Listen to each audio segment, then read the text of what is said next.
깊은 밤 작은 시골 마을에서 한 여자가 목격한 충격적인 장면.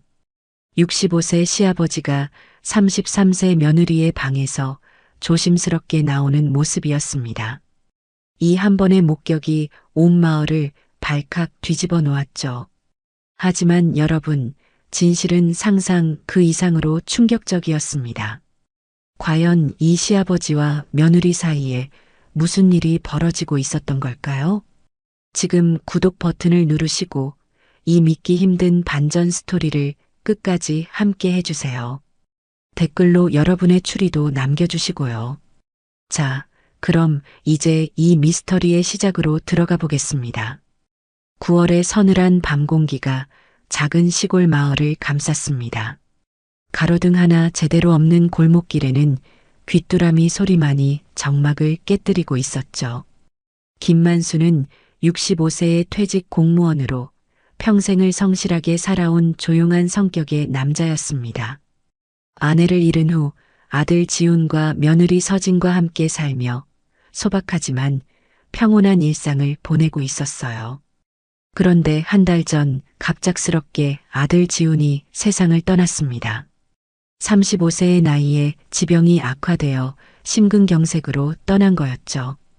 밝고 따뜻했던 아들의 빈자리는 집안을 차가운 침묵으로 채웠고 만수와 며느리 서진은 각자의 슬픔 속에서 조용히 하루하루를 버텨나가고 있었습니다. 서진은 33세의 내성적이고 예의 바른 여성이었습니다. 어린 시절 아버지를 잃고 어머니와 단둘이 살다가 남편이 세상을 떠나기 직전 어머니마저 병으로 이르며 이 세상에 혼자 남겨진 처지였어요. 이제 시아버지 만수만이 유일한 가족이었죠. 그날 밤도 평소와 다르지 않았습니다. 만수는 거실에서 뉴스를 보며 하루를 마무리하려 하고 있었고 서진은 일찍 방으로 들어가 있었어요. 시계가 밤 11시를 가리키고 있을 때였습니다. 마을 뒷골목에서는 나화자가 늦은 밤 산책을 하고 있었습니다. 62세의 나화자는 동네에서 소문을 좋아하고 전곡을 찌르는 말로 이웃들을 곤란하게 만드는 것으로 유명했죠. 나화자는 김만순의 집 앞을 지나가다 이상한 광경을 목격했습니다. 희미한 조명 아래에서 만수가 서진의 방에서 조심스럽게 나오는 모습이었어요. 미닫이 문이 천천히 닫히고 만수의 발걸음은 유난히 조용했습니다. 그리고 그의 표정에는 묘한 긴장감이 서려 있었죠. 어머, 저게 뭐야? 나화자는 깜짝 놀라며 혼자 중얼거렸습니다. 그녀는 담장 뒤에 몸을 숨기고 상황을 지켜봤어요. 만수는 잠시 마루에서 머뭇거리다가 자신의 방으로 들어갔습니다. 나화자의 마음속에는 의심의 씨앗이 뿌려졌습니다. 시아버지가 밤늦게 며느리 방에서 나오다니. 그녀는 이 장면을 마을 사람들에게 이야기하고 싶은 충동을 억누를 수 없었어요. 다음 날 아침 마을 곳곳에서는 나화자의 목소리가 들려왔습니다. 어젯밤에 말이야, 김만수 씨가 며느리 방에서 나오는 걸 봤어.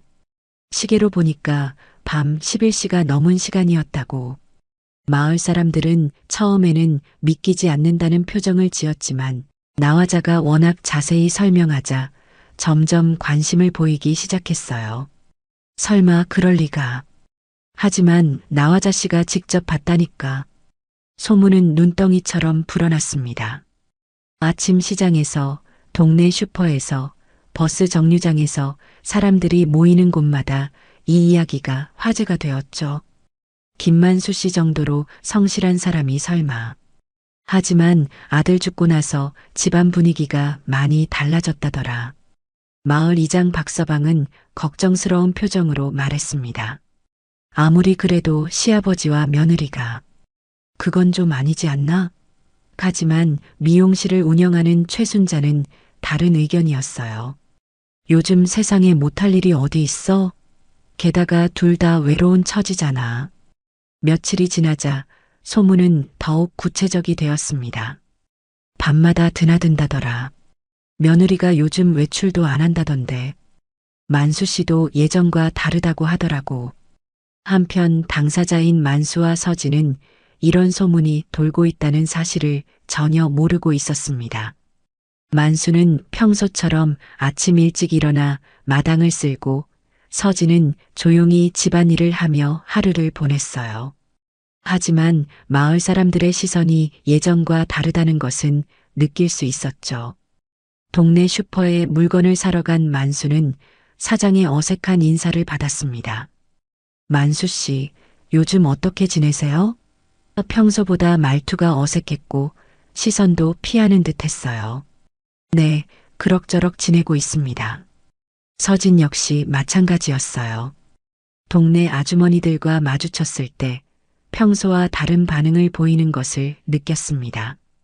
서진아, 요즘 많이 힘들지?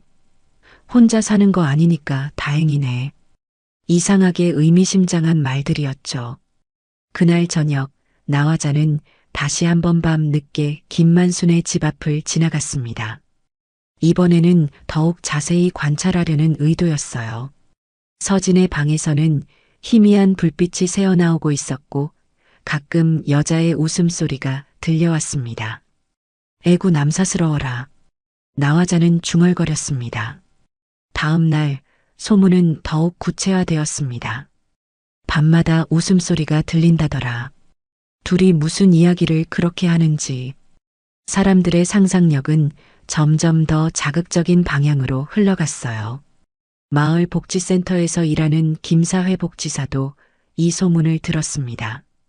혹시 신고가 들어오면 조사해야 할 수도 있겠어요. 그녀는 동료와 이야기하며 걱정스러운 표정을 지었죠. 그 무렵 서진은 점점 더 집 밖으로 나가기를 꺼리게 되었습니다. 이유를 정확히 알 수는 없었지만 사람들의 시선이 부담스러웠어요. 장보기조차 미루게 되었고 만수가 대신 해결해주는 일이 많아졌습니다. 만수 역시 며느리를 걱정하는 마음이 컸습니다. 아들을 잃은 충격에서 아직 벗어나지 못한 서진을 혼자 둘 수 없었어요. 그래서 밤늦게까지 거실에 있다가 서진의 방 근처에서 소리가 나면 괜찮은지 확인하곤 했죠.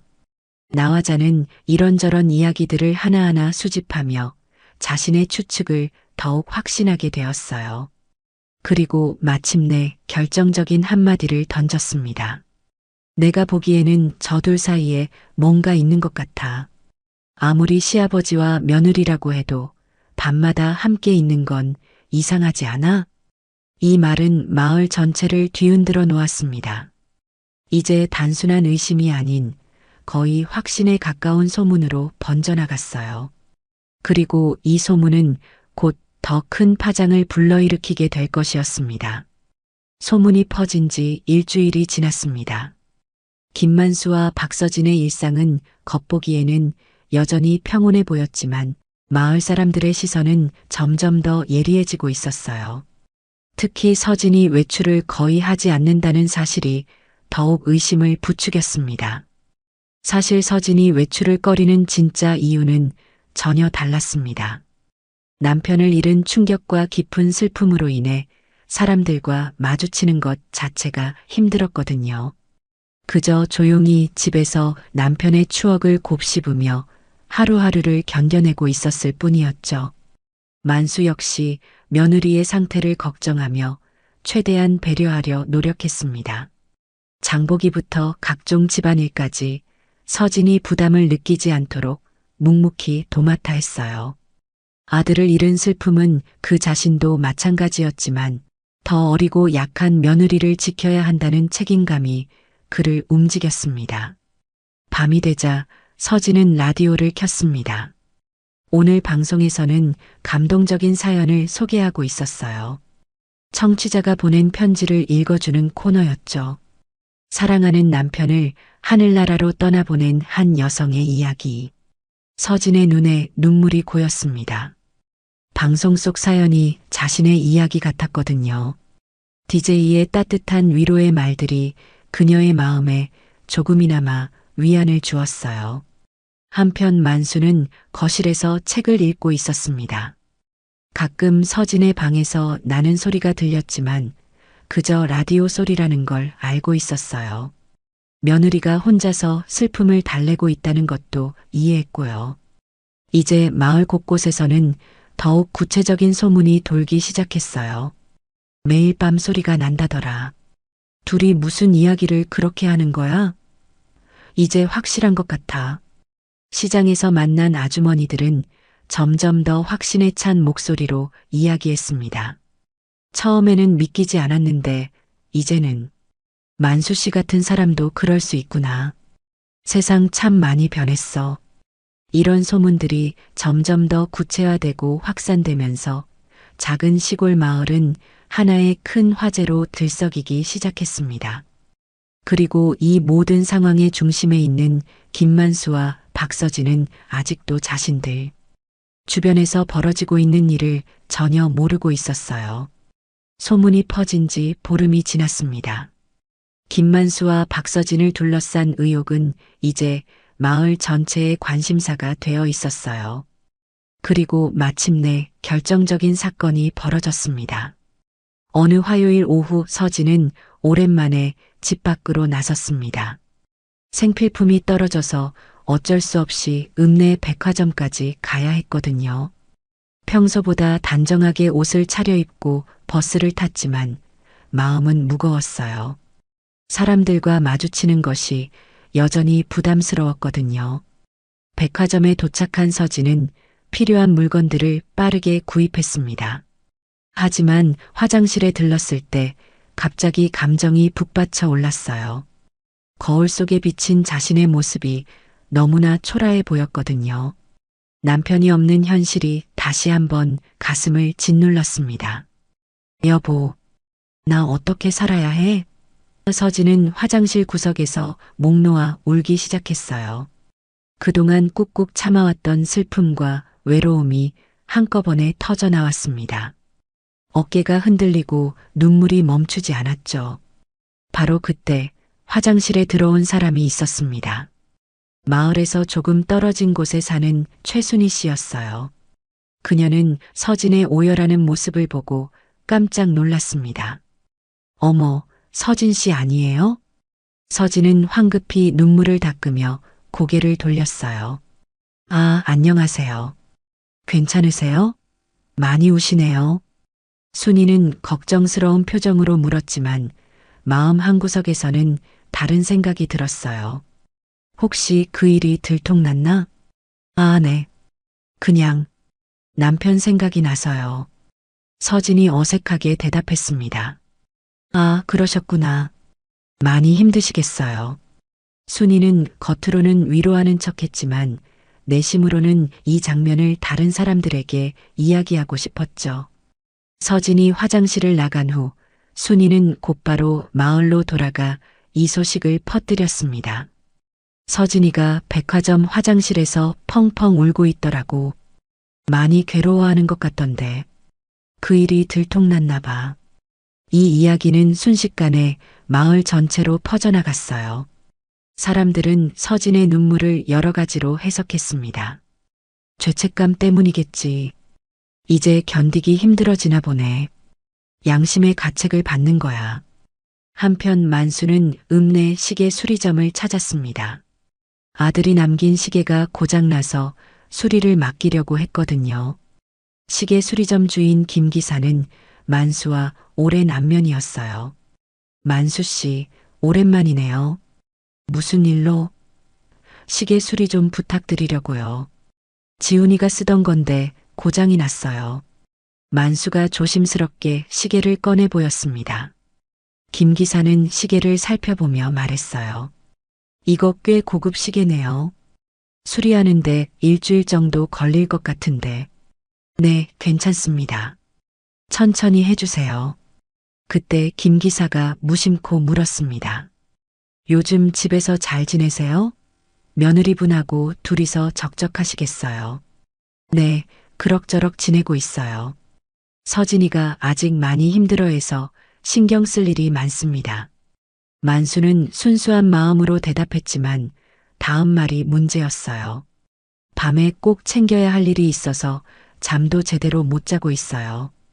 이 말은 그저 서진이의 안부를 확인하고 필요한 것이 있으면 도와주려는 마음에서 나온 것이었죠. 하지만 김 기사는 이 말을 전혀 다르게 받아들였어요.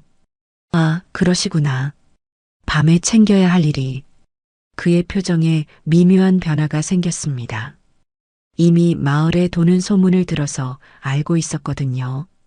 만수는 김 기사의 반응이 이상하다는 걸 느꼈지만 별다른 생각을 하지 않았어요. 시계를 맡기고 집으로 돌아갔죠.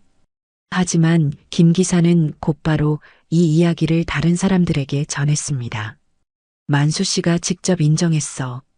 밤에 꼭 챙겨야 할 일이 있다고 하더라고. 진짜? 직접 말했다고? 응, 내가 직접 들었어. 잠도 제대로 못 잔다고 하던데. 이 소식은 마을에 또 다른 충격을 가져다 주었어요. 이제 당사자가 직접 시인한 것이나 다름없다고 여겨졌거든요. 이제 확실해졌네. 더 이상 의심할 여지가 없어. 나화자는 이 소식들을 듣고 마침내 결심을 굳혔습니다. 더 이상 지켜볼 수만은 없다고 생각했어요. 그녀는 면사무소로 향했습니다. 민원 접수하려고 왔는데요. 나화자가 면사무소 직원에게 말했습니다. 어떤 민원이세요? 익명으로 신고하고 싶은 일이 있어서요. 나화자는 조심스럽게 상황을 설명했어요. 우리 마을에 좀 부적절한 일이 벌어지고 있는 것 같아서요. 시아버지와 며느리가. 그녀는 직접적으로 말하지는 않았지만 충분히 의미가 전달되도록 했어요. 면사무소 직원은 난감한 표정을 지었습니다. 구체적인 증거가 있으신가요?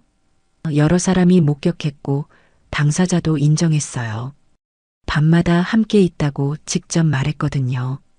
그렇다면 사회복지센터에서 조사를 나갈 수도 있겠네요.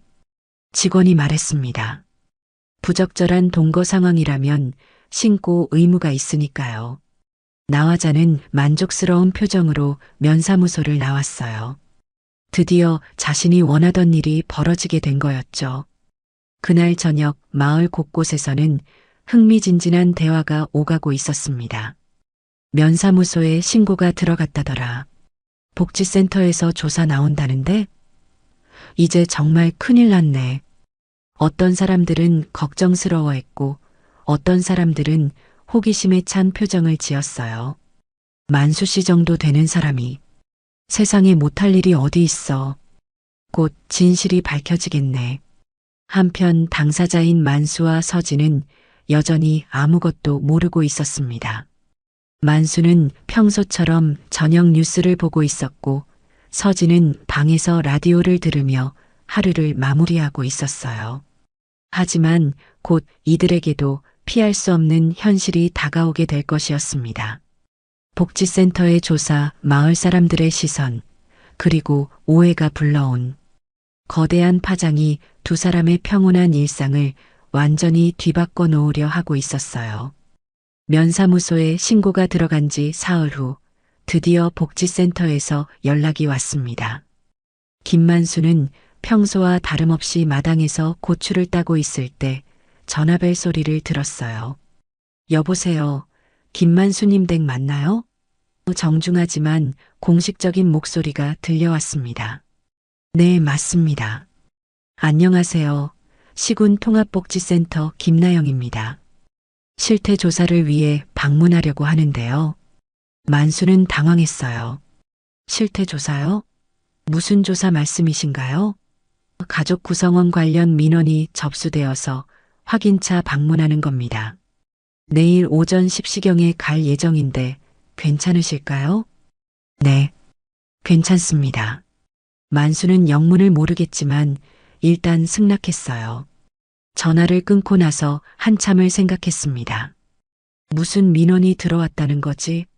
그날 저녁 만수는 서진에게 복지센터 방문 소식을 전했어요. 서진아, 내일 복지센터에서 사람이 온다고 하네. 복지센터요? 왜요? 서진도 의아해했습니다. 가족 구성원 관련 민원이 들어왔다고 하는데 뭔지 모르겠어. 혹시 제가 뭔가 신청해야 할 게 있었나요? 서진은 혹시 자신이 놓친 행정 처리가 있나 걱정했어요. 아마 아들 관련 서류 정리하는 일일 거야. 걱정하지 마. 만수는 서진을 안심시키려 했지만 마음 한구석이 불편했어요. 뭔가 석연치 않은 느낌이 들었거든요. 다음 날 오전 9시 50분, 김나영 사회복지사와 동료 박진수 복지사가 김만순의 집 앞에 도착했습니다. 두 사람은 공문서 가방을 들고 진지한 표정을 짓고 있었어요. 마을 사람들이 하나둘 모여들기 시작했습니다. 드디어 왔네. 뭐가 나올지 궁금하다. 나화자는 집 앞 담장 뒤에서 상황을 지켜보고 있었어요. 가슴이 두근거렸습니다. 안녕하세요. 어제 연락드린 김나영입니다. 복지사가 정중하게 인사했습니다. 만수가 대문을 열고 맞이했어요. 네, 들어오세요. 거실에 앉은 두 복지사는 주변을 둘러봤습니다. 평범한 시골집이었지만 뭔가 특별한 점을 찾으려 했어요.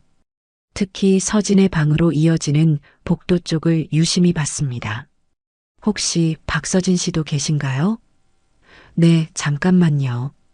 만수가 서진을 불렀어요. 서진은 평소보다 조심스럽게 마루로 나왔습니다. 복지사들을 보자 긴장이 되었거든요. 안녕하세요. 서진이 작은 목소리로 인사했어요. 김나영 복지사는 서진의 표정과 행동을 자세히 관찰했습니다. 뭔가 위축되어 보인다고 생각했어요. 민원이 접수되어서 방문하게 되었습니다. 박진수 복지사가 공식적인 어조로 말했어요. 어떤 민원인가요? 만수가 물었습니다. 가족 구성 및 동거 형태에 대한 신고가 들어왔습니다.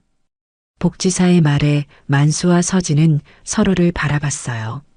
여전히 무슨 말인지 이해하지 못했습니다. 현재 이 집에는 누가 거주하고 계신가요? 저와 며느리 둘이 살고 있습니다. 만수가 당연하다는 듯이 대답했어요. 김나영 복지사는 수첩에 뭔가를 적으며 말했습니다. 혹시 밤 시간대 생활 패턴에 대해 여쭤봐도 될까요? 이상한 질문이었어요. 만수는 당황했습니다. 밤 시간대요? 그냥 평범하게 지내는데요. 구체적으로 몇 시에 주무시고 어떤 활동을 하시는지. 복지사의 질문이 점점 더 구체적이 되었어요. 서진은 이 상황이 너무 당황스러웠습니다. 저는 보통 방에 있다가 10시쯤 라디오를 듣다가 잠들어요. 라디오를 들으신다고요? 박진수 복지사가 메모하며 물었어요. 네, 심야 방송 듣는 걸 좋아해서. 서진의 대답에 두 복지사는 의미심장한 눈빛을 나눴어요. 이미 들은 정보와 일치한다고 생각했거든요. 혹시 밤에 다른 활동은 없으신가요? 김나영 복지사가 추가로 물었습니다. 다른 활동이요? 만수가 되물었어요. 예를 들어 서로 방을 왕래한다거나. 이 질문에 만수는 깜짝 놀랐습니다. 아, 가끔 서진이 상태를 확인하러 가긴 합니다. 아직 많이 힘들어해서. 이 대답이 복지사들에게는 결정적인 증언으로 들렸어요. 상태를 확인하러 간다는 것이 혼자 두면 안 될 것 같아서요. 아들을 잃은 충격이 워낙 커서. 만수의 선의는 완전히 다른 의미로 해석되었습니다. 복지사들은 집안을 둘러보고 싶다고 요청했어요. 실태 조사 차원에서 거주 환경을 확인해야 합니다. 만수는 별 수 없이 승낙했죠. 서진의 방을 보았을 때 복지사들은 특별한 점을 발견했다고 생각했어요. 창문에 이중으로 쳐진 커튼, 라디오가 놓인 침대 옆 탁자, 그리고 뭔가 은밀한 분위기라고 느꼈거든요. 사실 이중 커튼은 서진이 햇빛에 민감해서 친 것이었고, 라디오는 그녀의 유일한 위안이었을 뿐이었어요. 하지만 선입견을 가진 눈에는 모든 것이 의심스럽게 보였습니다. 혹시 서진 씨와 개별 면담이 가능할까요? 김나영 복지사가 요청했어요. 개별 면담요? 만수가 당황했습니다. 네, 개인적인 상황을 더 자세히 들어보고 싶어서요. 서진은 더욱 위축되었어요. 왜 자신만 따로 면담을 하려는지 이해할 수 없었거든요. 제가 뭔가 잘못했나요? 아니에요. 단순한 확인 절차입니다. 그때 갑자기 집 주변이 시끄러워지면서 동네 사람 몇 명이 들이닥쳤습니다. 나화자가 대표로 나서서 말했죠. 더는 남사스러워서 그냥 못 봐주겠네. 도대체 아들 죽은 지 얼마나 되었다고 시아버지랑 며느리가 밤마다. 작은 마을에서 이래도 되는 거예요? 만수와 서진은 서로 마주보며 무슨 소리를 하는 것이냐는 표정을 지었습니다. 하지만 곧 그들이 말하는 의미를 알게 되었죠. 나화자를 비롯해 몇 명의 마을 사람들이 비난과 호기심이 뒤섞인 표정으로 작혀보고 있었어요. 그 순간 서진은 더 이상 참을 수 없었습니다. 지난 몇 주간 쌓여온 스트레스와 혼란이 한꺼번에 터져나왔어요. 서진의 눈에 눈물이 고이기 시작했어요. 남편 잃고 혼자 된 것도 힘든데 왜 다들 저를 그런 눈으로 보는 거예요? 그녀의 목소리가 점점 높아졌습니다. 만수는 서진의 모습을 보며 마음이 아팠어요. 서진아, 진정해. 아니에요. 서진이 갑자기 소리쳤습니다. 저는 더 이상 이렇게 살 수 없어요. 서진은 마침내 입을 열었습니다. 그동안 숨겨왔던 진실을, 아무에게도 말하지 못했던 자신의 비밀을 털어놓기 시작했어요. 제가 공황장애가 있어요. 서진의 첫마디에 그곳에 모였던 사람들은 깜짝 놀랐습니다. 공황장애? 네, 친정 엄마가 돌아가시고부터 시작됐는데 남편이 죽은 이후로는 더 심해졌어요. 서진의 목소리가 떨렸어요. 밤마다 갑자기 숨이 막히고 심장이 터질 것 같아요. 죽을 것 같은 공포가 밀려와서 그녀의 눈에서 눈물이 흘러내렸습니다. 그래서 아버님은 매일 밤 제가 괜찮은지 확인해 주세요. 제가 숨을 제대로 쉴 수 있도록 도와주시고 발작이 올 때마다 곁에서 지켜봐 주세요. 만수는 고개를 끄덕였습니다. 아들이 죽기 전에 나에게 간곡히 부탁하더군요. 서진이를 혼자 두지 말아달라고, 밤에 꼭 지켜봐 달라고 말입니다. 서진이 더욱 자세히 설명했어요. 발작이 오면 제가 정신을 잃을 수도 있거든요. 그래서 아버님이 밤마다 제 방 앞에서 기다려주세요. 혹시 모를 상황에 대비해서. 바로 그때 만수는 주머니에서 낡은 녹음기를 꺼냈어요. 서진아, 이걸 들어봐. 뭐예요? 지훈이가 죽기 전에 녹음해 둔 거야. 만수가 재생 버튼을 눌렀습니다. 곧 지훈의 목소리가 흘러나왔어요. 목소리는 약했지만 간절함이 담겨 있었습니다. 아버지, 제가 부탁드릴 게 있어요. 지훈의 목소리에 서진은 눈물을 쏟기 시작했어요. 서진이가 공황장애가 있어요. 밤마다 발작이 와서 정말 심해요. 아버지, 제발 서진이를 지켜주세요. 제가 없어도 서진이가 혼자 무서워하지 않도록 밤에 꼭 곁에 있어주세요. 부탁합니다. 지훈의 간절한 목소리가 계속 이어졌어요. 서진이는 자존심이 세서 다른 사람에게 도움을 요청하지 못해요. 하지만 아버지만은 믿고 의지할 거예요. 제발 서진이를 부탁드려요. 녹음이 끝나자 거실은 깊은 침묵에 빠졌습니다. 서진은 눈물을 멈출 수 없었어요. 지훈 씨가 그런 말을.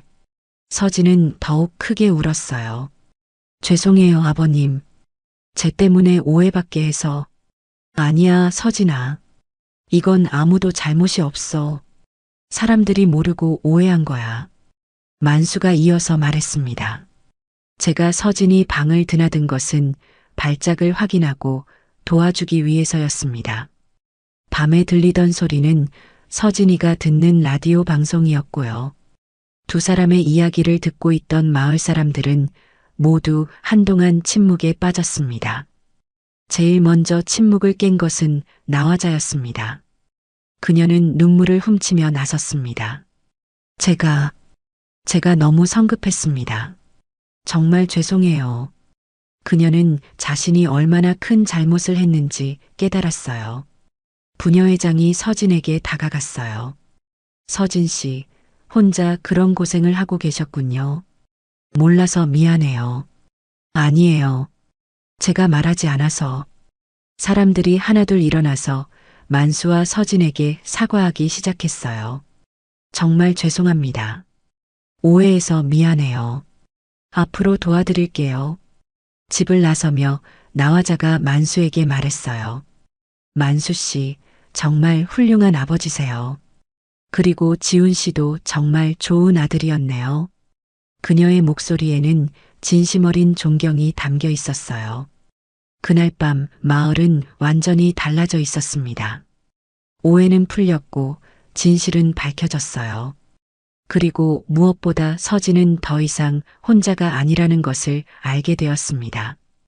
진실이 밝혀진 지 한 달이 지났습니다. 마을의 분위기는 완전히 달라져 있었어요. 사람들은 이제 김만수와 박서진을 따뜻한 시선으로 바라봤고 오히려 더욱 세심하게 배려해 주었습니다. 복지센터의 도움으로 서진은 정식으로 공황장애 치료를 받기 시작했어요. 읍내 병원에서 상담 치료와 약물 치료를 병행하며 조금씩 나아지고 있었습니다. 무엇보다 자신의 병을 숨기지 않게 되면서 마음이 한결 가벼워졌죠. 서진아, 오늘은 어때? 만수가 병원에서 돌아온 서진에게 물었어요. 많이 좋아졌어요, 아버님. 의사 선생님도 회복 속도가 빠르다고 하시더라고요. 정말로 서진은 눈에 띄게 달라져 있었어요. 얼굴에 생기가 돌았고 목소리도 이전보다 밝아졌습니다. 무엇보다 밤에 라디오 없이도 잠들 수 있는 날이 늘어났어요. 지난주부터는 발작도 거의 없었어요. 서진이 미소 지으며 말했습니다. 정말 다행이다. 지훈이도 하늘에서 기뻐할 거야. 만수의 목소리에도 안도감이 묻어 있었어요. 어느 화창한 봄날 오후 서진은 오랜만에 마을을 산책했습니다. 예전에는 사람들의 시선이 두려워 밖으로 나오기를 꺼렸지만 이제는 당당하게 걸을 수 있었어요. 서진아, 나화자가 멀리서 손을 흔들며 다가왔습니다.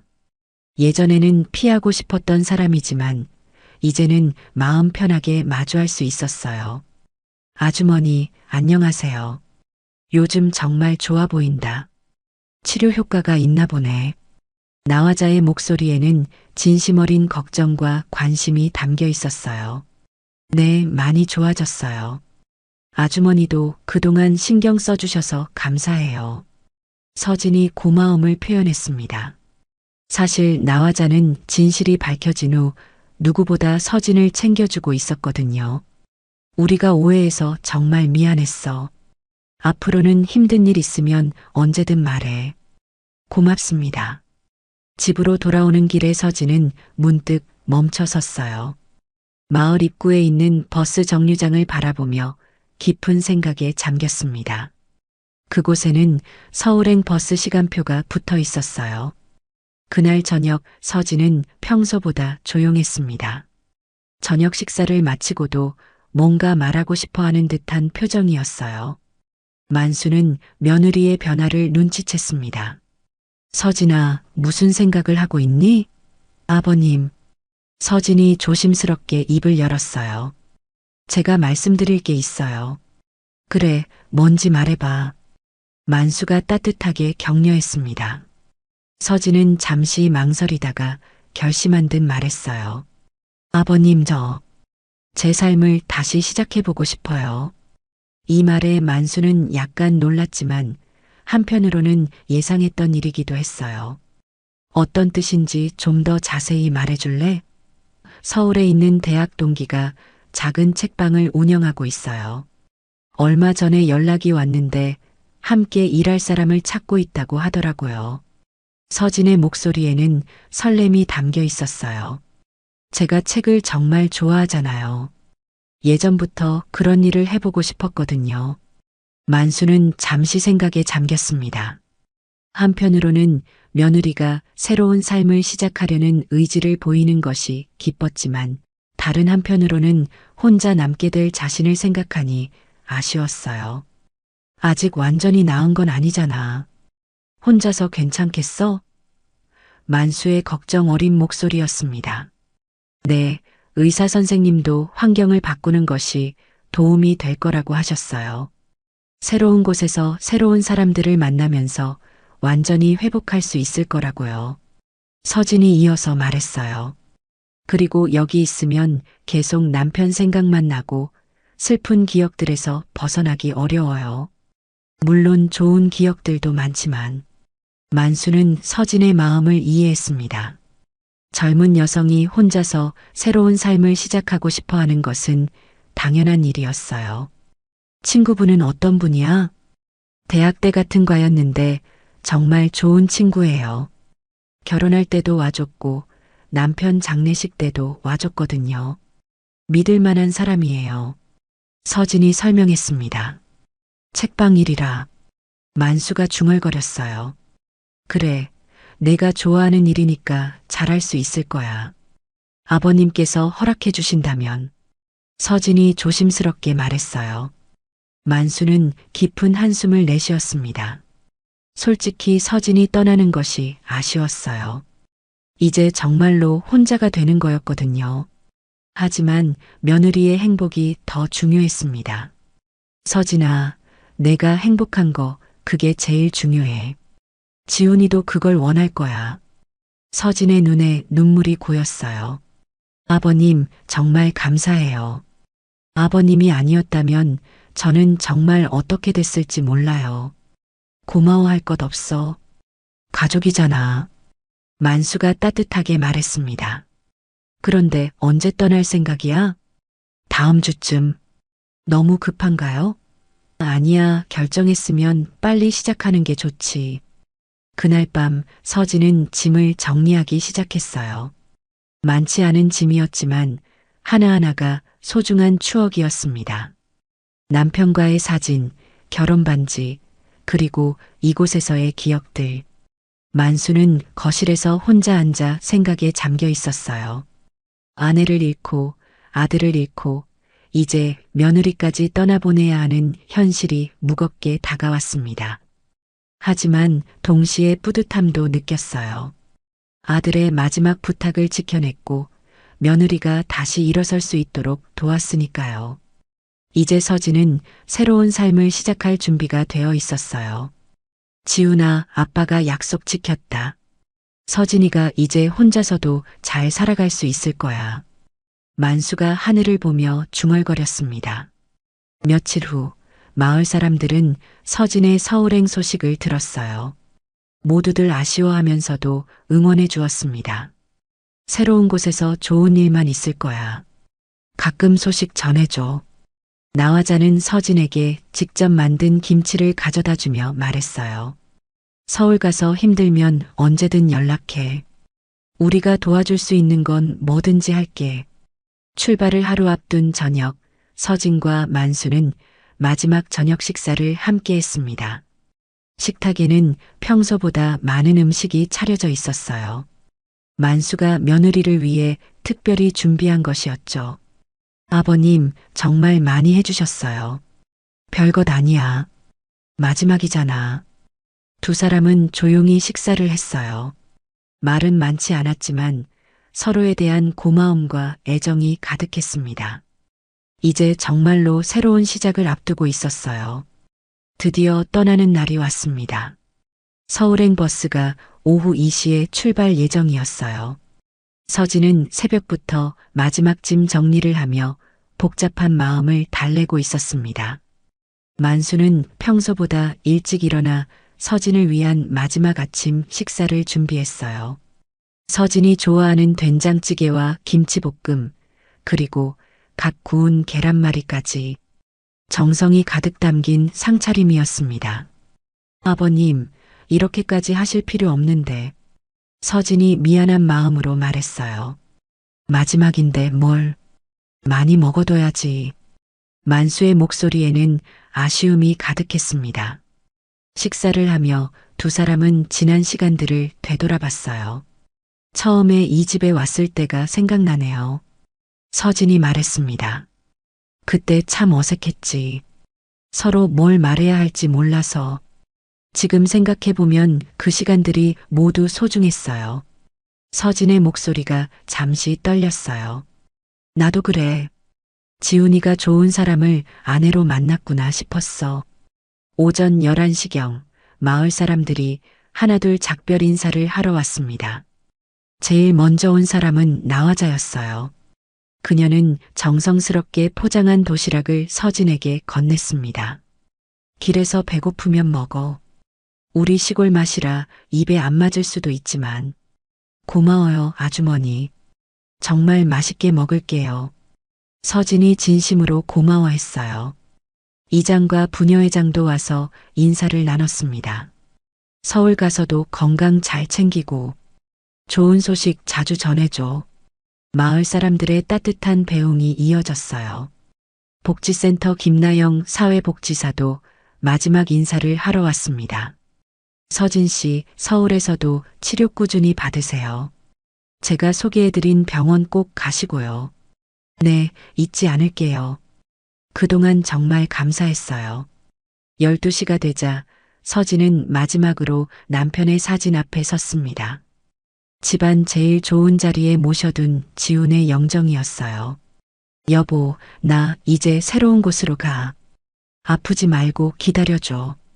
서진의 눈에서 눈물이 흘러내렸습니다. 하지만 이번 눈물은 슬픔만이 아니었어요. 감사함과 희망이 함께 담긴 눈물이었습니다. 만수가 조용히 다가와 서진의 어깨에 손을 얹었어요. 지훈이도 내가 새로운 삶을 시작하는 걸 기뻐할 거야. 네, 아버님. 정말 고마워요. 오후 1시 30분, 드디어 버스 정류장으로 향할 시간이 되었습니다. 서진의 짐은 큰 가방 하나와 작은 보조 가방이 전부였어요. 많지 않았지만 새로운 시작에는 충분했습니다. 정류장까지 가는 길에 마을 사람들이 줄지어 서서 배웅했어요. 잘 가. 건강해. 좋은 소식 기다릴게. 따뜻한 응원의 목소리들이 서진의 등을 밀어주었습니다. 정류장에 도착하니 서울행 버스가 이미 와 있었어요. 운전기사가 친절하게 짐을 실어주었습니다. 어디까지 가시나요? 서울 고속버스 터미널까지요. 이제 정말 마지막 순간이었습니다. 만수와 서진은 서로를 바라보며 할 말을 찾고 있었어요. 길고도 짧았던 시간들, 오해와 이해, 슬픔과 치유의 과정들이 머릿속을 스쳐 지나갔습니다. 아버님, 정말 감사했어요. 서진이 먼저 입을 열었어요. 아버님이 아니었다면 저는 정말 어떻게 됐을지 몰라요. 고마워할 건 나야. 내가 있어서 이 집이 따뜻했어. 만수의 목소리도 떨렸어요. 그리고 지훈이의 마지막 부탁을 지킬 수 있게 해줘서 고마워. 승차하세요. 운전기사의 안내 방송이 울렸어요. 더 이상 미룰 수 없는 순간이었습니다. 서진이 만수를 꼭 껴안았어요. 아버님 건강하세요. 자주 연락드릴게요. 그래, 서울 가서 행복하게 살아. 그게 제일 중요해. 서진이 버스에 올랐습니다. 창가 자리에 앉아 창문을 열고 손을 흔들었어요. 만수도 플랫폼에서 두 손을 들어 흔들어 주었습니다. 출발합니다. 운전기사의 마지막 안내와 함께 버스가 천천히 움직이기 시작했어요. 서진은 창문 너머로 점점 작아지는 만수의 모습을 바라봤습니다. 마을이 멀어질수록 서진의 마음은 복잡했어요. 아쉬움과 설렘이 동시에 밀려왔습니다. 이곳에서의 시간들 힘들었지만 소중했던 기억들이 가슴 깊이 새겨져 있었어요. 버스 안에서 서진은 나화자가 싸준 도시락을 열어봤습니다. 정성스럽게 만든 김밥과 계란말이, 그리고 작은 쪽지가 들어 있었어요. 서진아, 새로운 곳에서 꼭 행복하렴. 언제든 그리우면 연락해. 서진의 눈에 다시 눈물이 고였습니다. 하지만 이번에는 미소와 함께였어요. 이 모든 사람들의 사랑과 응원이 있었기에 새로운 시작이 가능했던 거였어요. 한편 만수는 빈 정류장에서 한참을 서 있었습니다.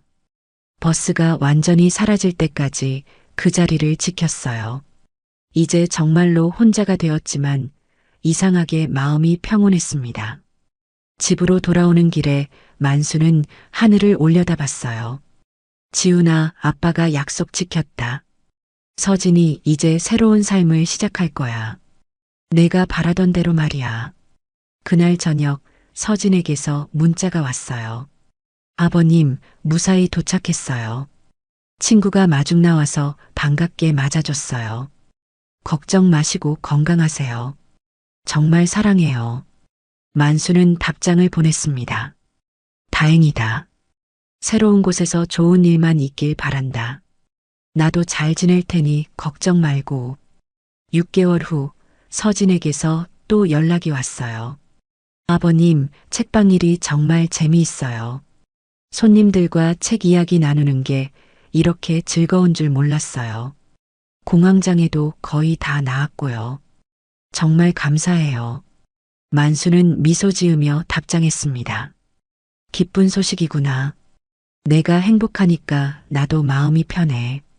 건강만 하면 된다. 그렇게 시간이 흘렀습니다. 서진은 서울에서 새로운 삶을 시작했고 만수는 마을에서 평온한 나날을 보내고 있었어요. 둘 사이의 연락은 계속 이어졌고 서로의 안부를 묻는 따뜻한 관계가 유지되었습니다. 진짜 가족이란 혈연 관계나 같은 공간에 있는 것이 아니라 서로를 진심으로 아끼고 걱정하는 마음이라는 것을 두 사람은 깨달았어요. 비록 떨어져 있어도 마음으로는 여전히 가족이었습니다. 어느 봄날 서진이 깜짝 선물을 보내왔어요. 자신이 일하는 책방에서 출간한 작은 에세이집이었습니다. 제목은 밤을 건너는 법이었고 그 안에는 자신의 이야기가 담겨 있었어요. 만수는 책을 읽으며 눈물을 흘렸습니다. 서진이 그 어려운 시간을 이겨내고 이렇게 아름다운 이야기로 승화시켰다는 것이 자랑스러웠어요. 책의 마지막 페이지에는 작은 감사 인사가 적혀 있었습니다. 아버님께 제게 새로운 삶을 선물해 주신 분, 진정한 가족의 의미를 가르쳐 주신 분, 사랑합니다. 만수는 책을 가슴에 꼭 안고 하늘을 바라봤어요. 지훈아, 우리 서진이가 정말 훌륭한 사람이 됐구나. 너도 자랑스럽지? 그렇게 두 사람의 인생은 각자의 길에서 계속 이어져 갔습니다. 오해로 시작된 이야기였지만 결국은 진정한 가족의 사랑으로 마무리된 아름다운 여정이었어요. 오늘 이야기를 끝까지 들어주셔서 감사합니다. 영상 보시고 느끼신 감정, 댓글로 함께 나눠주세요. 여러분의 한마디가 누군가에겐 큰 위로가 될 수 있습니다. 영상이 마음에 드셨다면 구독과 좋아요로 응원 부탁드립니다. 아내가 혼자 친구들과 해외여행을 마치고 돌아온 날 현관문이 열리며 화려한 옷차림에 쇼핑백을 든 아내가 들어왔습니다. 피부는 햇볕에 그을렸지만 표정은 환했습니다. 하지만 아내는 잠시 후 또다시 폭풍 잔소리를 쏟아냈습니다. 이걸 이렇게 하면 어떡하냐? 빨래는 왜 이렇게 하고 바닥 청소는 하기는 했어? 여행 갔다 와서 집이 깨끗하면 얼마나 기분이 좋겠냐고. 아, 정말 싫다. 아내는 사사건건 트집을 잡았고 남편에게 잘 지냈어? 라는 말 한마디 없었습니다. 오늘이다. 더는 미루지 말자. 드디어 남편은 조용히 말을 꺼냈습니다. 여보, 우리 이쯤에서 그만하자. 영숙은 순간 눈을 크게 떴습니다. 뭐라고? 그만하자고? 당신 무슨 소리 하는 거야? 성수는 담담하게 말했습니다. 40년을 함께 살았어. 하지만 이제는 더는 존중받지 못하는 삶을 살고 싶지 않아. 나는 그동안 남편이 아니라 그저 돈 버는 기계로만 취급받아 왔어. 내가 어떻게 해도 당신 마음에 안 들고 당신도 나 없이 혼자 사는 게 더 편하다고 했잖아. 나도 이제 내 남은 인생은 나를 위해 쓰고 싶어. 이야기가 궁금하시다면 구독과 좋아요 눌러주시고 댓글로 함께 소통해 주시면 더 좋은 영상을 만드는데 큰 힘이 됩니다. 따사로운 늦가을에 햇살이 커튼 틈을 비집고 들어와 거실 마룻바닥에 가늘고 긴 빗줄기를 만들었습니다. 66세의 성수는 습관처럼 새벽 6시에 눈을 떴습니다. 30년이 넘는 공직 생활 동안 몸에 밴 규칙적인 습관은 은퇴 후에도 좀처럼 사라지지 않았습니다. 이불을 조용히 걷고 침대에서 내려와 거실로 향했습니다. 부스럭거리는 소리가 영숙의 잠을 깨울까 조심스러웠습니다. 따뜻한 물을 끓여 믹스커피 한 잔을 타서 창가에 앉으니 아침 신문이 성수의 손에 잡혔습니다. 조용히 신문을 펼쳐 한자 읽어내려가는 이른 아침의 시간은 성수에게 더없이 소중한 평화였습니다. 더는 상사의 눈치를 볼 필요도 서둘러 출근할 필요도 없었습니다. 그저 고요함 속에서 하루를 시작하는 이 순간이 그가 꿈꾸던 노후의 모습이었습니다. 창밖은 여전히 푸르렀고 새들의 지저김이 아침의 정적을 깨고 있었습니다. 성수는 마음속으로 생각했습니다. 이것이 내가 그토록 바라던 삶이었구나. 평온하고 여유롭고 그저 사랑하는 아내와 함께 소소한 일상을 나누는 삶. 하지만 그 꿈은 오래가지 못했습니다. 성수의 소중한 평화는 아내 영숙이 잠에서 깨어나면서 산산조각 났습니다. 영숙은 거실로 나오자마자 성수를 향해 차가운 눈빛을 던졌습니다. 영숙은 성수에게 다가와 굳은 표정으로 서 있었습니다. 당신 또 일찍 일어났네? 이제 할 일도 없는데 뭘 그렇게 바지런히 움직여? 한가한 사람이 아침부터 빈둥거리는 것도 눈치 보이지 않아? 영숙의 말투는 칼날처럼 날카로웠습니다. 성수는 멍하니 그녀를 바라보았습니다. 그는 출근 준비를 하지 않는 자신의 모습이 영숙의 눈에 얼마나 거슬리는지 그제야 깨달았습니다. 빈둥거린다는 단어가 가슴에 깊이 박혔습니다. 30년 넘게 한 번도 지각하지 않고 성실하게 살아온 자신에게 영숙이 내뱉은 첫 마디가 고작 이것이라니. 말로 다할 수 없는 서운함이 그의 마음을 파고들었습니다. 성수는 처음에는 영숙의 마음을 헤아리려 노력했습니다. 영숙도 30년 동안 남편이 출근한 빈집을 홀로 지키다. 갑자기 계속 집에 있는 남편이 답답할 수도 있다고 생각했습니다. 그래서 그는 집안일이라도 도우려 나섰습니다. 아침 식사 후 설거지를 하고 빨래를 개고 영숙이 좋아하는 장을 보러 다녔습니다. 성수는 영숙의 마음을 풀어주려 헌신적으로 노력했습니다. 하지만 그럴수록 영숙의 불만은 커져만 갔습니다. 성수가 아무리 노력해도 영숙의 잔소리는 끝이 없었습니다. 빨래를 개면 아이고 그걸 빨래라고겠어? 다시 해봐라고 면박을 주었고 장을 보면 돈은 왜 이렇게 많이 썼어? 아무거나 사면 어떡해? 라며 성수의 노력을 폄하했습니다. 가장 서러웠던 것은 영숙의 일상에서 성수가 철저히 배제된다는 사실이었습니다. 영숙은 친구들과 등산을 가고 여행을 가고 백화점에서 쇼핑을 하며 즐겁게 시간을 보냈습니다. 영숙의 사회관계망 서비스에 올라오는 사진들은 항상 웃음꽃이 만발했습니다. 하지만 그 사진 속에는 성수의 모습이 단 한 번도 없었습니다. 영숙은 성수에게 같이 가자는 말조차 꺼낸 적이 없었습니다. 어느 날 성수가 용기를 내어 물었습니다. 여보, 나도 친구 모임에 같이 가면 안 될까? 영숙은 잠시 성수를 쳐다보더니 차갑게 대답했습니다. 당신은 친구 없어?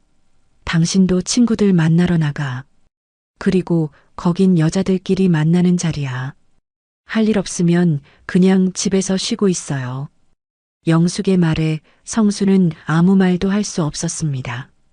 그는 영숙에게 함께 시간을 보내고 싶은 동반자가 아니라 그저 집을 지키는 사람일 뿐이라는 것을 깨달았습니다. 혼자 남겨진 빈집에서 그는 멍하니 앉아 시간을 보냈습니다. 텔레비전을 켜도 책을 읽어도 아무런 즐거움을 느낄 수 없었습니다. 오직 외로움과 서운함만이 그의 마음속에 깊게 쌓여갔습니다. 그동안 그가 영숙과 함께 행복한 노후를 보낼 것이라 기대했던 모든 희망들이 거대한 환상이었음을 깨닫게 되었습니다. 그는 자신이 홀로 텅 빈 집에 남겨진 채 무의미한 시간을 보내고 있다는 사실에 깊은 절망감을 느꼈습니다. 성수는 거실 소파에 앉아 멍하니 창밖을 바라보며 자신의 인생이 이대로 끝나는 것은 아닌지 스스로에게 질문했습니다. 하지만 그 질문에 대한 답은 쉽게 찾을 수 없었습니다. 그는 그저 영숙이 돌아오기를 기다리며 무거운 시간을 견뎌냈습니다. 영숙은 그런 성수의 마음을 전혀 모르는 듯 자신의 삶을 즐기고 있었습니다. 성수는 자신이 투명인간이 된 것 같은 기분을 느꼈습니다. 성수는 영숙의 입장을 이해하려 애썼습니다. 30년 동안 쌓아온 영숙과 친구들의 관계에 갑자기 남편인 자신이 끼어드는 것이 어색할 수도 있다고 생각했습니다. 하지만 정말 가끔이라도 단 한 번이라도 같이 가자는 말 한마디가 그렇게 어려웠을까 하는 서운함은 쉽게 사라지지 않았습니다. 그는 은퇴하면 영숙과 함께 손을 잡고 영화를 보고 맛있는 음식을 먹으며 못다한 데이트를 즐길 수 있을 거라 기대했습니다. 하지만 그것은 오직 자신만의 착각이었음을 시간이 흐를수록 더욱 절감했습니다. 어느 날 점심때가 되자 영숙은 성수에게 차가운 목소리로 말했습니다. 이젠 삼시세끼 챙겨주는 것도 지겹다. 나도 지쳤어. 이제 당신이 알아서 먹어요. 성수는 그 말에 조용히 부엌으로 가 라면을 끓였습니다. 그는 별것 아닌 일이라고 생각했습니다. 라면 하나 끓이는 것쯤이야 혼자서도 충분히 할 수 있는 나이였기 때문입니다. 하지만 그 모습을 본 영숙은 성수를 보며 비아냥거리듯 말했습니다. 당신은 혼자 입만 챙겨서 좋겠다. 가족들 식사는 생각하지 않아도 되니까 말이야.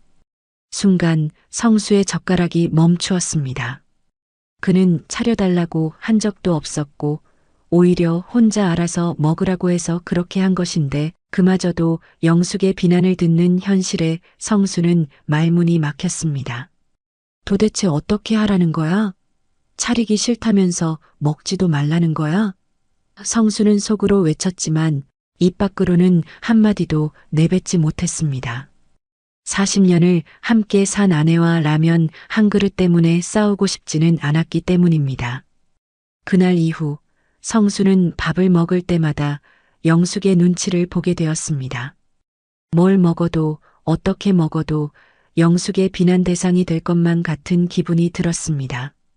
차라리 영숙이 외출했을 때가 마음 편할 정도였습니다. 젊은 시절부터 틈틈이 낚시를 즐겼던 성수는 은퇴 후에는 더 자주 취미 생활을 즐길 수 있을 거라 생각했습니다. 하지만 그것조차 쉽지 않았습니다. 낚시를 가려고 하면 영숙은 또 돈 쓰러 나가는 거야? 돈 안 드는 취미 생활도 많은데 굳이 돈 써가면서 해야 해? 라며 못마땅한 표정을 지었습니다. 영숙의 날 선 눈초리가 부담스러워 결국 낚싯대를 접어야 했습니다. 서예를 배우고 싶어서 동네 문화센터에 등록하겠다고 했을 때도 마찬가지였습니다. 나이 들어서 쓸데없는데 돈 쓰지 마. 지금 서예 배워서 뭐 할 건데? 돈도 안 되는 거. 그 돈이면 생활비에 보태지. 기타를 배워볼까 싶어 중고 기타를 알아봤을 때도 영숙의 반응은 똑같았습니다.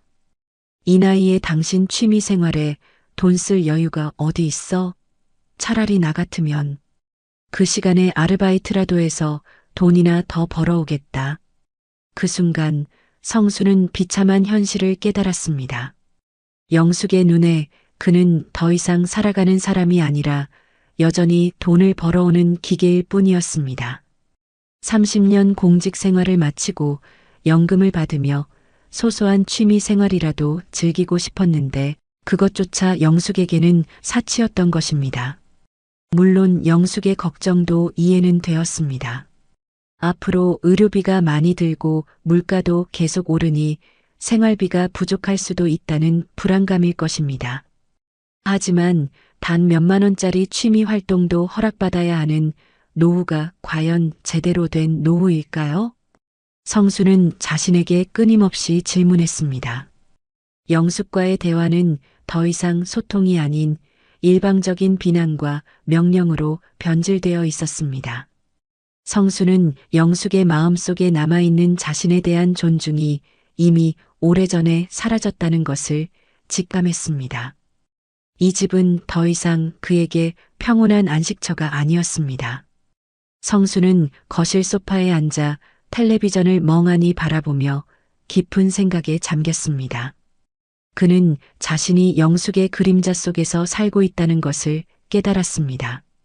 모든 결정은 영숙의 허락을 받아야 했고 모든 행동은 영숙의 눈치를 봐야 했습니다. 그는 자신이 살아온 삶이 영숙의 삶에 종속되어 있었다는 사실에 깊은 슬픔을 느꼈습니다. 그의 마음속에는 아무도 알아주지 않는 외로운 섬 하나가 떠 있었고 그는 그 섬에서 홀로 고통스러워했습니다. 그가 라면을 끓여 먹을 때, 기타를 만지작거릴 때마다 영숙의 비난이 그의 귀에 맴돌았습니다. 성수는 그 비난 속에서 자신이 점점 더 작아지고 무가치한 존재가 되어가는 것을 느꼈습니다. 그는 더 이상 이렇게 살고 싶지 않았습니다. 하지만 그는 어떻게 해야 할지 몰랐습니다. 결정적인 순간은 그날 밤 찾아왔습니다. 저녁 식사를 마치고 거실에 앉아 텔레비전을 보고 있는데 영숙이 무심한 듯 성수를 향해 말했습니다. 연금만으로는 생활이 안 돼. 시간만 축내고 집에 있지 말고 경비원 자리라도 알아봐. 한 살이라도 젊을 때 구해야지. 그 말은 마치 망치로 머리를 세게 얻어맞은 것처럼 성수의 자존심을 송두리째 흔들어 놓았습니다. 평생을 가족을 위해 악착같이 공부해 공무원이 되었고 30년 동안 성실하게 일하며 버텨낸 끝에 겨우 연금이라는 안정망을 얻었는데 그 연금마저도 영숙에게는 축내는 돈이었고 66세 남자에게 다시 나가서 돈을 벌어오라는 것이었습니다. 성수는 그 말이 머릿속에서 계속 맴돌아 괴로웠습니다. 그동안 자신이 얼마나 열심히 살아왔는지, 가족을 위해 얼마나 희생했는지는 전혀 고려되지 않은 채 당장 돈을 벌어오지 못한다는 이유만으로 자신은 축내는 사람이 되어버린 것입니다. 성수는 아무 말도 할 수 없었습니다. 그는 영숙의 시선 속에서 자신이 얼마나 초라해졌는지 깨달았습니다. 그날 밤 성수는 잠을 이룰 수 없었습니다. 침대에 누워 천장을 바라보며 생각했습니다. 나는 영숙에게 남편이 아니라 돈 버는 기계일 뿐이구나. 이 생각이 머리를 떠나지 않았습니다. 40년을 함께한 영숙이었지만 그는 더 이상 사람으로서 존중받지 못한다는 사실을 받아들일 수 없었습니다. 그리고 조금씩, 그러나 분명하게 그의 마음속에 한 가지 결심이 자리 잡기 시작했습니다. 이렇게 살다 죽는 게 내 인생의 끝이어야 할까? 영숙은 성수에게 끊임없이 상처를 주었지만 성수는 늘 참고 인내했습니다. 가정의 평화를 지키고 싶었고 자식들에게 불화를 보여주고 싶지 않았기 때문입니다. 하지만 이제 그 인내의 한계가 찾아왔습니다. 그는 더 이상 모욕적인 말을 들으며 살고 싶지 않았습니다. 그는 조용히 침대에서 일어나 거실로 나갔습니다. 달빛이 희미하게 비추는 거실에서 그는 멍하니 앉아 있었습니다. 66년의 인생을 되돌아보며 가장 행복했던 순간이 언제였는지를 떠올렸습니다. 하지만 떠오르는 기억 속에는 영숙의 잔소리와 비난만이 가득했습니다. 그는 이대로라면 남은 인생마저도 영숙의 그림자 속에서 살게 될 것이라고 생각했습니다. 성수는 마침내 결심했습니다. 이 결혼 생활을 끝내야 한다고. 그는 더 이상 비참하게 살고 싶지 않았습니다. 그는 자신을 위한 선택을 하기로 했습니다. 그동안 가족을 위해 포기했던 모든 것들을 이제라도 되찾고 싶었습니다. 돈은 조금 줄어들더라도 마음의 평화를 얻는 것이 더 중요하다고 생각했습니다. 그는 조용히 부엌으로 가 물을 마시며 마음을 다잡았습니다. 영숙과의 이혼은 결코 쉬운 일이 아닐 것입니다. 재산 분할, 자녀들의 반응, 주변 사람들의 시선 등 넘어야 할 산이 많을 것입니다. 하지만 성수는 더 이상 두렵지 않았습니다. 그는 이미 최악의 상황을 경험했기 때문입니다. 성수는 이제 자신의 인생을 지키기 위해 싸울 준비가 되어 있었습니다. 그날 밤 성수는 처음으로 편안하게 잠들 수 있었습니다. 오랜만에 찾아온 평화로운 잠이었습니다. 그는 더 이상 자신의 삶을 영숙의 잣대에 맞춰 평가하고 싶지 않았습니다. 그가 평생을 바쳐 이룬 모든 것들이 영숙의 비난 속에서 아무런 가치도 없는 것으로 변질되어 버렸습니다. 그는 자신의 존재 자체가 부정당하는 것 같은 기분을 느꼈습니다. 돈 버는 기계라는 영숙의 말은 그의 가슴에 씻을 수 없는 상처를 남겼습니다. 성수는 그 상처를 안고 더 이상 살 수 없다는 것을 깨달았습니다. 그는 이제 자신의 삶을 온전히 되찾고 싶었습니다. 그가 꿈꿔왔던 노후는 돈으로 살 수 있는 것이 아니었습니다.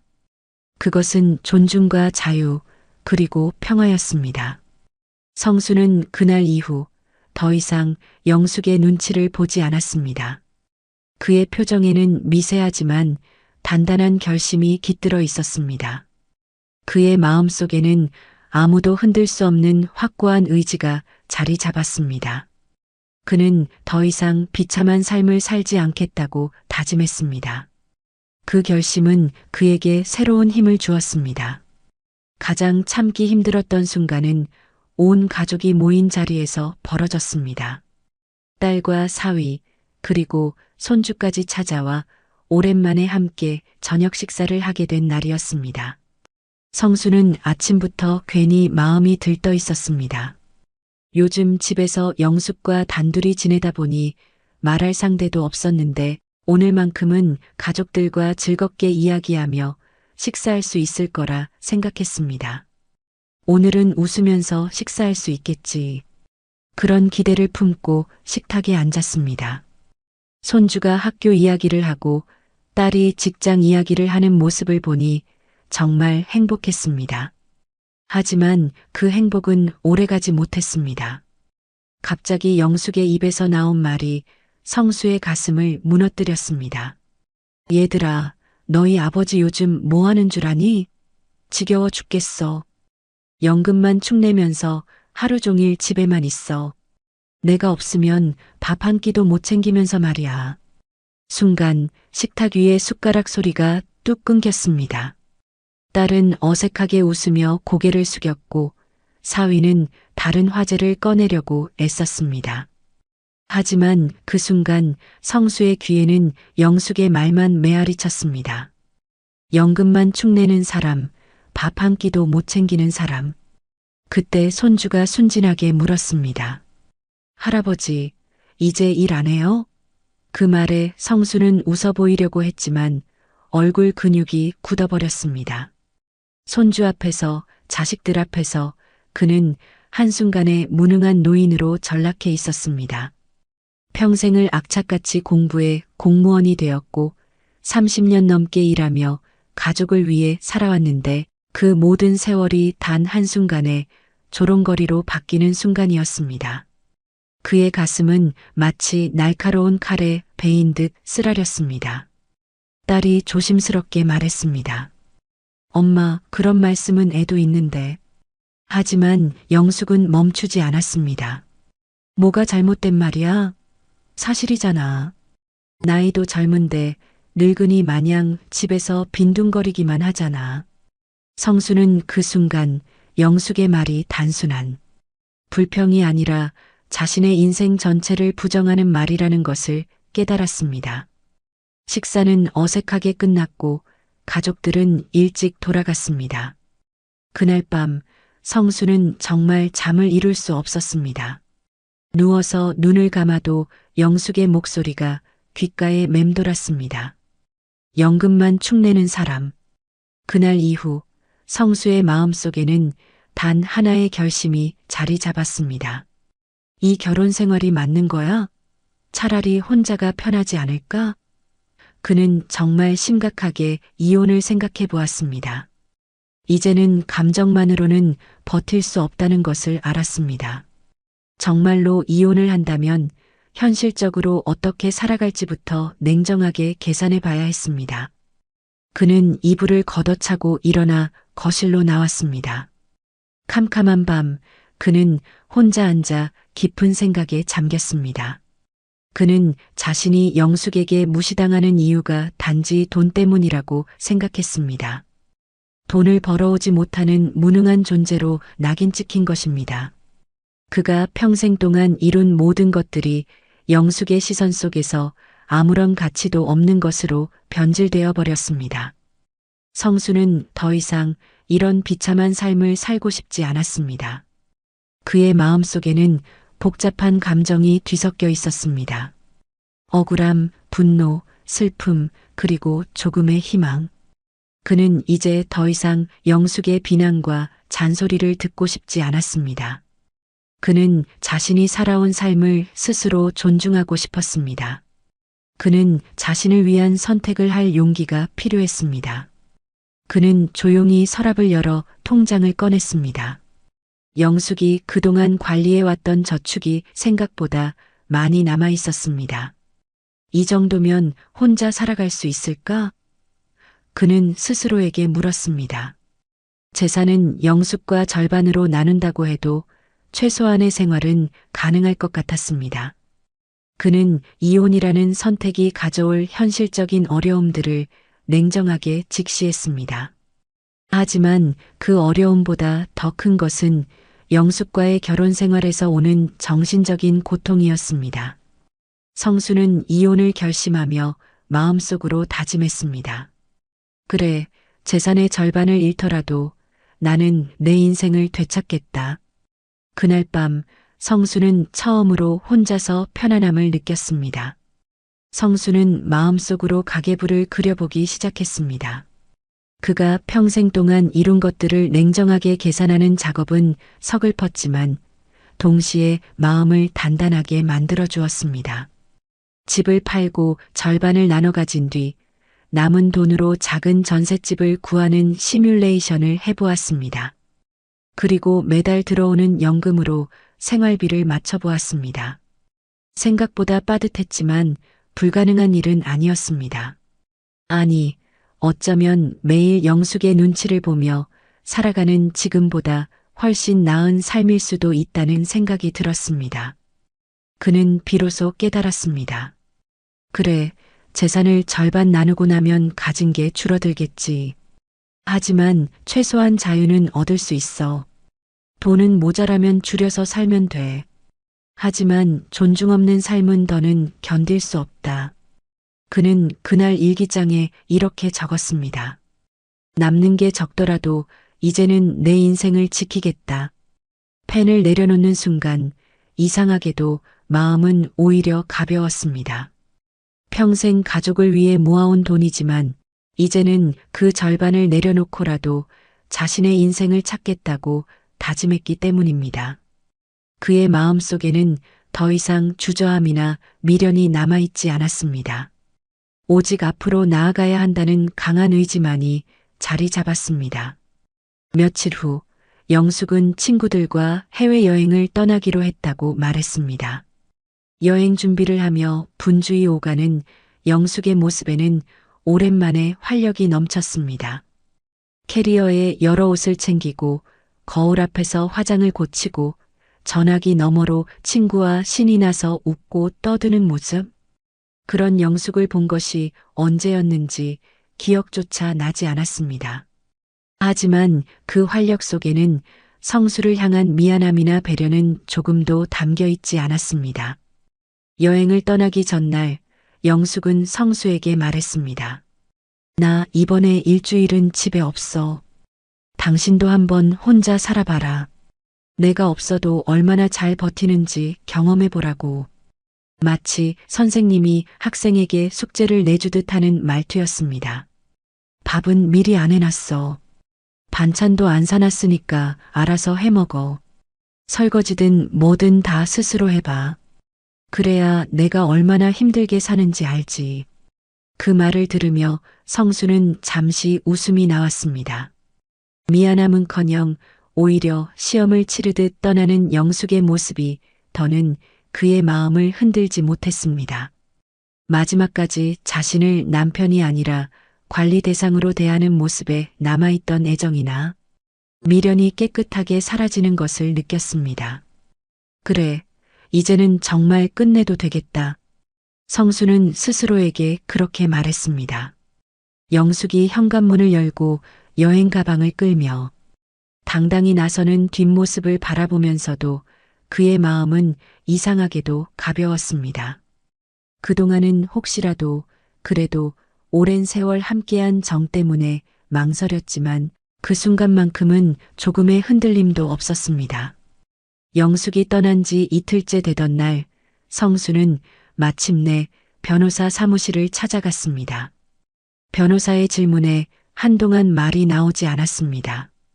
40년 세월을 함께한 결혼 생활을 끝내겠다고 입으로 내뱉는 게 이렇게 힘든 일인지 몰랐습니다. 그는 조심스럽게 입을 열었습니다. 저는 아내와 이혼을 하고 싶은데요. 아내와는 도저히 더는 함께할 수가 없어요. 매일 구박과 무시가 일상이 되었고 가족들 앞에서도 모욕을 당했습니다. 이혼을 생각하고 있는데 현실적으로 가능한지 알고 싶습니다. 변호사는 고개를 끄덕이며 메모를 시작했습니다. 연금, 저축, 부동산, 예금은 모두 재산 분할 대상이 되죠. 지금 살고 계시는 집은 어떤 상황입니까? 성수는 담담하게 대답했습니다. 제 이름으로 되어 있지만 아내와 함께 살아온 집입니다. 그렇다면 팔고 나누는 것이 가장 현실적일 겁니다. 절반은 아내의 몫이 되겠네요. 그 말을 듣자 성수의 가슴이 철렁 내려앉았습니다. 수십 년 동안 모은 재산을 절반이나 내줘야 한다니 억울함이 치밀었지만 그는 곧 생각을 고쳐 먹었습니다. 재산의 절반을 내주더라도 자유를 얻을 수 있다면 그게 더 큰 가치다. 변호사는 덧붙였습니다. 거주할 곳부터 미리 알아보셔야 합니다. 원룸이나 전셋집을 미리 알아두시면 훨씬 수월해요. 또 자녀들에게는 어떻게 말씀하실지도 생각해 두셔야 하고요. 이혼은 합의하시면 수월하게 진행되지만 그렇지 않으면 예상보다 더 큰 갈등이 생길 수 있어요. 상담을 마치고 사무실을 나서는 성수의 발걸음은 묘하게도 가벼웠습니다.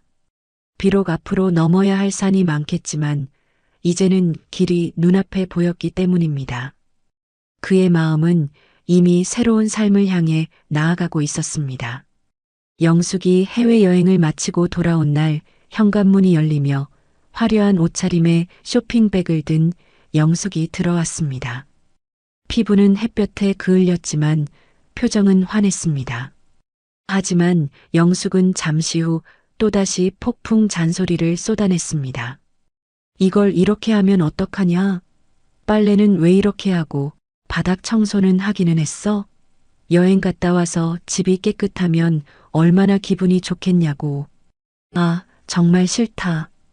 영숙은 사사건건 트집을 잡았고 성수에게 잘 지냈어? 라는 말 한마디 없었습니다. 성수는 아무 대답도 하지 않았습니다. 그저 영숙의 손에 들린 쇼핑백과 휴가를 다녀온 사람의 당당한 웃음을 바라볼 뿐이었습니다. 그리고 마음속으로 다짐했습니다. 오늘이다. 더는 미루지 말자. 식탁에 마주 앉아 영숙은 여행에서 있었던 일들을 늘어놓기 시작했습니다. 호텔이 얼마나 좋았는지 알아? 내 친구 남편은 여행 경비 다 대주고 공항까지 또 데리러 왔더라고. 우리 집 남편이랑은 너무 비교가 되지. 말끝이 흐리기도 전에 성수는 조용히 말을 꺼냈습니다. 여보, 우리 이쯤에서 그만하자. 영숙은 순간 눈을 크게 떴습니다. 뭐라고? 그만하자고? 당신 무슨 소리 하는 거야? 성수는 담담하게 말했습니다. 40년을 함께 살았어. 하지만 이제는 더는 존중받지 못하는 삶을 살고 싶지 않아. 나는 더 이상 남편이 아니라 그저 돈 버는 기계로만 취급받아 왔어. 내가 어떻게 해도 당신 마음에 안 들고 당신도 나 없이 혼자 사는 게 더 편하다고 했잖아. 나도 이제 내 남은 인생은 나를 위해 쓰고 싶어. 영숙은 얼굴이 굳어지더니 목소리를 높였습니다. 당신 제정신이야? 이 나이에 무슨 이혼 타령이야? 당신 혼자 살 수 있을 것 같아? 성수는 단호하게 고개를 끄덕였습니다. 혼자 살아도 돼. 아니, 혼자가 더 편할 것 같아. 재산은 당신과 반반으로 나눌게. 난 돈 많이 없어도 괜찮아. 돈은 줄어들겠지만 최소한 당신에게 매일 모욕당하며 살지는 않겠지. 나도 이제는 편하게 조용히 좀 살고 싶어. 순간 영숙은 아무 말도 하지 못했습니다. 집안은 고요해졌고 성수는 그 고요 속에서 묘한 해방감을 느꼈습니다. 이제야 비로소 그는 자신의 목소리로 자신의 인생을 말하고 있었습니다. 이혼 이야기를 꺼내고 난 뒤 성수는 아이들에게도 소식을 전해야 했습니다.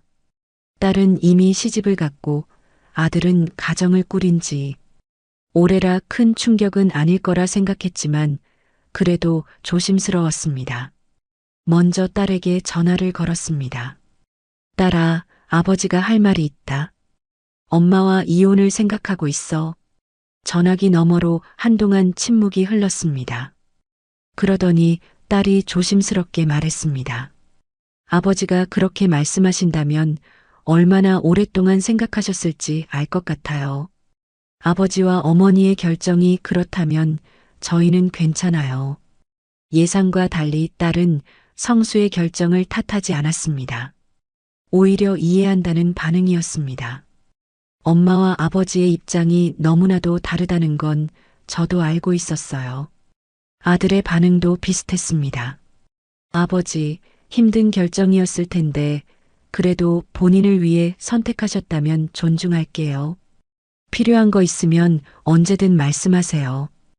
아이들의 따뜻한 말 한마디에 성수는 한결 마음이 가벼워졌습니다. 적어도 자식들은 자신의 마음을 이해해주고 있다는 생각이 들었기 때문입니다. 그 후 성수는 곧장 월세를 구했습니다. 집을 팔고 정리하기 전에 우선은 자신의 힘으로 살아보기 위해서였습니다. 부동산을 통해 알아본 곳은 6평 남짓한 방의 작은 주방과 화장실, 낡은 에어컨이 달려있는 월세방이었습니다. 크게 번듯하지는 않았지만 성수에게는 세상에서 가장 자유로운 공간이었습니다. 그는 그 좁은 공간에서 새로운 삶의 시작을 예감했습니다. 월세방에서의 삶은 서툴고 불편했지만 성수는 그 안에서 새로운 기쁨을 발견했습니다. 그동안 영숙이 전담했던 사소한 집안일들이 그에게는 커다란 도전처럼 다가왔습니다. 딸이 찾아와 세탁기 사용법과 밥솥 사용법을 가르쳐 주었지만 혼자 남겨졌을 때는 실수가 연발했습니다.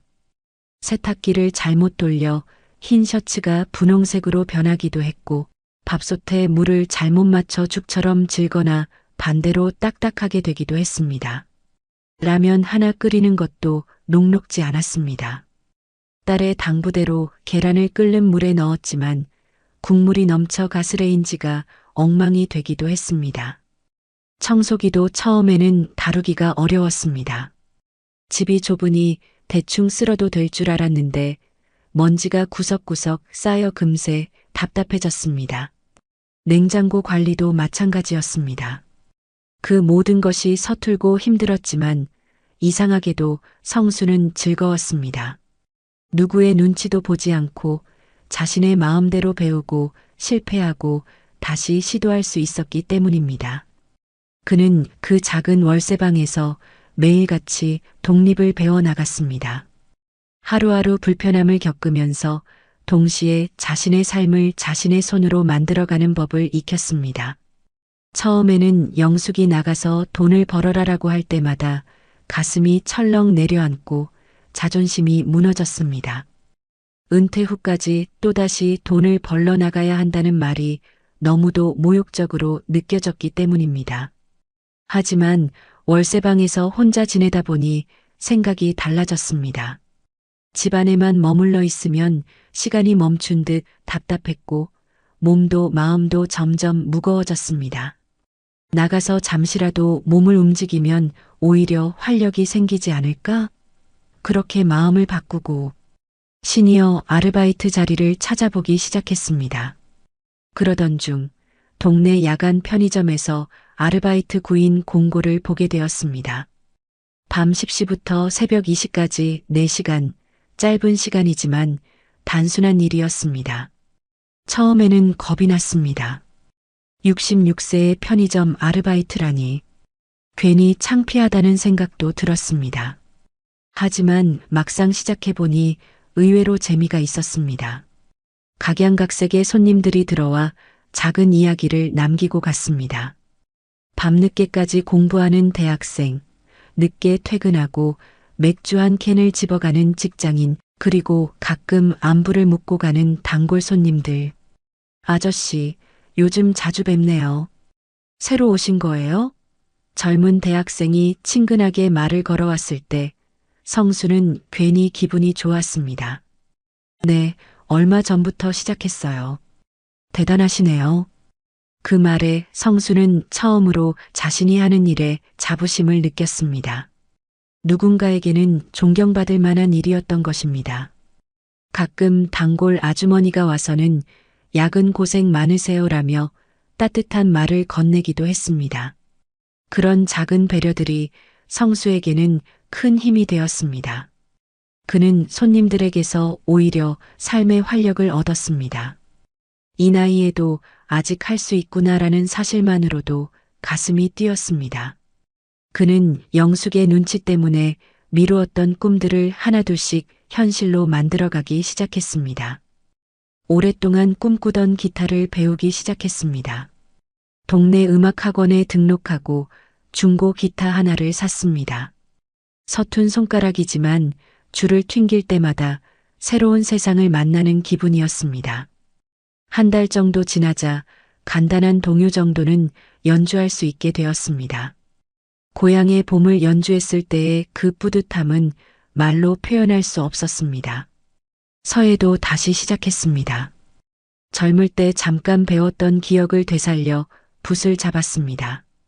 먹을 갈고 반듯한 글씨를 쓰는 시간은 마음을 차분하게 만들어 주었습니다.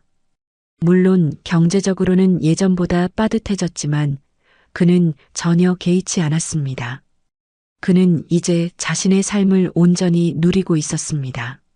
모든 것을 스스로 결정하고 실행하는 기쁨은 그가 평생 겪어보지 못한 것이었습니다. 그는 비로소 자신이 살아있음을 느꼈습니다. 이혼 후 1년이 지났습니다. 돌이켜보면 정말 많은 것이 변했습니다. 기타 실력도 늘어서 이제는 동요 수준을 넘어 몇 곡의 가요를 연주할 수 있게 되었습니다. 편의점 일도 1년째 계속하고 있습니다. 처음에는 임시 방편이라고 생각했는데 이제는 그의 일상의 일부가 되었습니다. 규칙적인 생활을 유지하는 데 도움이 되고 다양한 사람들과 만나는 기회도 주니까요. 건강도 오히려 좋아졌습니다. 스트레스가 줄어서인지 소화도 잘 되고 잠도 깊게 잤습니다. 정기 검진에서도 큰 문제 없다는 결과가 나왔습니다. 이혼 절차가 본격적으로 시작되면서 영숙과 재산 분할 협의를 해야 했습니다. 예상했던 대로 순탄하지는 않았습니다. 영숙은 처음에는 성수가 이러다 말겠거니 했고 정신 차려라며 이혼을 거부했습니다. 하지만 성수의 의지가 확고하다는 것을 알고 나서는 재산 분할에만 집중했습니다. 집은 당연히 반반이야. 저축도 마찬가지고 연금도. 영숙은 목소리를 높였습니다. 나는 여태 집안일을 하면서 나가서 돈 벌어본 적도 없는데 갑자기 어디서 뭘 하라는 거야? 성수는 담담하게 답했습니다. 알겠어. 법대로 나누자. 집을 팔고 나니 생각보다 많은 돈이 나왔습니다. 절반을 영숙에게 주고도 성수가 가진 몫으로 작은 전셋집 보증금을 내고도 여유가 있었습니다. 저축도 반반 나누고 각자 쌓아둔 적금도 정리했습니다. 40년 함께 모은 재산을 나누는 과정이 서글프기도 했지만 동시에 홀가분하기도 했습니다. 혼자 살면서 가장 의외였던 건 새로운 사람들과의 만남이었습니다. 편의점에서 일하면서 만난 동료 아르바이트생들과도 좋은 관계를 유지했습니다. 대학생부터 주부까지 다양한 연령대의 사람들과 이야기하는 게 재미있었습니다. 아저씨는 왜 이 일을 하세요? 솔직하게 대답했습니다. 생활비가 필요해서요. 집에만 있으니까 답답하기도 하고요. 멋있으시네요. 저희 부모님도 그런 마음가짐이었으면 좋겠어요. 젊은 사람들이 성수를 보는 시선이 생각보다 따뜻했습니다. 기타 학원에서도 새로운 친구들이 생겼습니다. 성수와 비슷한 나이의 수강생들과 함께 연주를 준비하고 가끔 커피도 마시며 이야기를 나눴습니다. 우리 나이에 새로운 걸 배운다는 게 쉽지 않은데 용기가 대단해요. 처음엔 용기라기보다는 그냥 해보고 싶었어요. 이제는 정말 재미있어요. 이런 소소한 대화들이 성수에게는 큰 활력이 되었습니다. 딸과 아들과의 관계도 오히려 더 좋아졌습니다. 예전에는 엄마와 아빠가 함께 있을 때만 만났던 아이들이 이제는 성수와 따로 만나는 시간이 생겼습니다. 아버지, 요즘 어떻게 지내세요? 괜찮다. 오히려 더 편해졌어. 다행이에요. 엄마는 저희가 잘 모실 테니 아버지 삶 즐기세요. 자식들도 그동안 성수가 참고 있다는 것을 알고 있었던 것입니다. 아버지가 행복하시면 저희도 좋아요. 필요한 거 있으면 언제든 말씀하세요.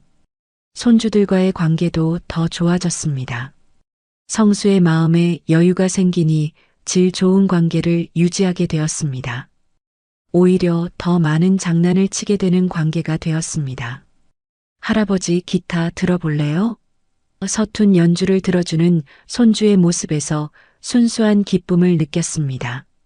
무엇보다 혼자만의 시간이 이렇게 소중한 줄 몰랐습니다.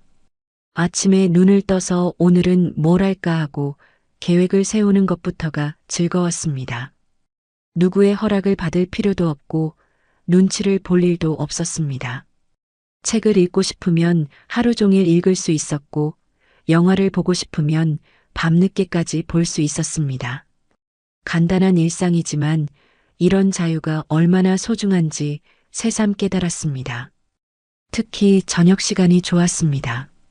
편의점 일을 마치고 새벽에 집에 돌아와서 간단히 씻고 따뜻한 차 한 잔을 마시며 하루를 정리하는 시간. 그 조용한 시간이 성수에게는 가장 평화로운 순간이었습니다. 돌이켜보면 이혼이라는 선택이 쉽지는 않았습니다. 40년이라는 긴 세월을 함께한 사람과 헤어진다는 것, 경제적 손실을 감수해야 한다는 것, 주변 사람들의 시선 등 많은 것들이 부담스러웠습니다. 하지만 지금은 후회하지 않습니다. 오히려 더 일찍 결단을 내렸어야 했다는 생각마저 듭니다. 돈은 절반으로 줄었지만 쓸 수 있는 돈과 자유는 2배가 되었습니다. 이제 그의 인생의 주인은 그 자신입니다. 아침에 눈을 뜰 때마다 오늘 하루를 어떻게 보낼지 그가 결정할 수 있습니다. 68세의 나이에 새로운 시작이라니.